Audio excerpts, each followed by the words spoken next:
Hello everyone, আশা করি সকলে ভালো আছো। তোমাদের সকলকে স্বাগত জানাচ্ছি স্টাডি এডুকেশনে।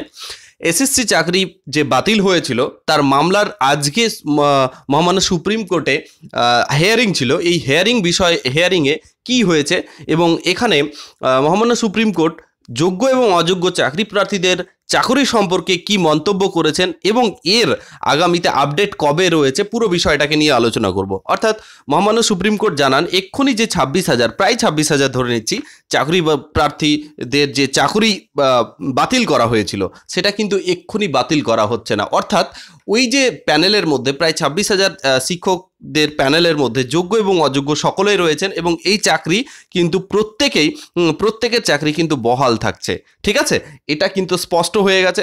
সেকেন্ডলি এর পরবর্তী হিয়ারিং অর্থাৎ নেক্সট হিয়ারিং ডেট হচ্ছে 26শে জুলাই 2024-এ। অর্থাৎ এই বিষয়ে একটা খুব ইম্পর্টেন্ট কথা সুপ্রিম কোর্ট জানান। কি জানান? এই বিষয়ে আরও একটা ইম্পর্টেন্ট কথা জানান যে অযোগ্য বলে যারা চিহ্নিত হবেন, মানে এই যে যাদের এখন কন্টিনিউয়াস করেছে, যারা অযোগ্য বলে চিহ্নিত হবেন বা আইডেন্টিফাই হবেন তাদের কিন্তু বেতন সহ টাকা ফেরত দিতে হবে। ঠিক আছে, এটা স্পষ্ট করে দিয়েছেন।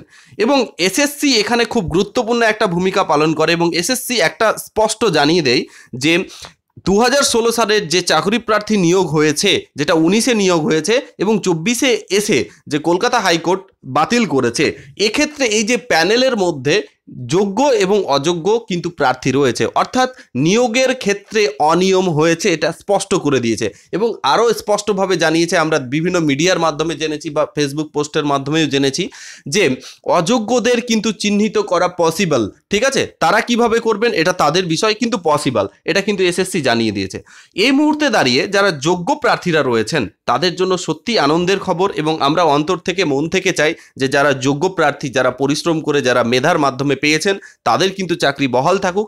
কিন্তু পক্ষান্তরে যারা অযোগ্য প্রার্থী তাদের কিন্তু আইনত ব্যবস্থা এবং চাকরি থেকে বরখাস্ত করা উচিত। এই বিষয়ে আমাদের সুপ্রিম কোর্টের প্রতি পূর্ণ আস্থা রয়েছে এবং এই বিষয়ে আমরা রায়ের অপেক্ষায় রয়েছি। ঠিক আছে, এবং মহামান্য সুপ্রিম কোর্ট আরও একটা ইম্পর্টেন্ট তথ্য জানান যে সিবিআই তার কাজ, অর্থাৎ এসএসসিতে যে অনিয়ম হয়েছে বা যে অনিয়মের পক্ষে তাদের যে তদন্ত, এটা কিন্তু সিবিআই চালিয়ে যাবেন। হ্যাঁ, ঠিক আছে, এবং এই চালিয়ে যাওয়ার আপডেটটা তাদেরকে পারমিশন দিয়ে দিয়েছে সুপ্রিম কোর্ট।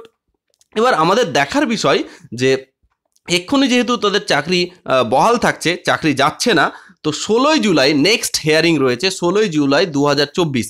এই দিনে নতুন কি আপডেট আছে পুরো বিষয়টা আজকের যে পুরো এতক্ষণ কেস শুনানির পর যা উঠে এসছে পুরো বিষয়টা সংক্ষেপে আলোচনা করার চেষ্টা করেছি। নেক্সট আমরা তাকিয়ে থাকবো 16ই জুলাই 2024 পরবর্তী শুনানিতে সুপ্রিম কোর্ট কি জানান এবং এই বিষয় নিয়ে আমরা পরবর্তীতে ভিডিও করে এবং আপডেট দেব। Okay, so thank you for watching this video. পরবর্তী ক্লাসে আবার দেখা হচ্ছে। Thank you.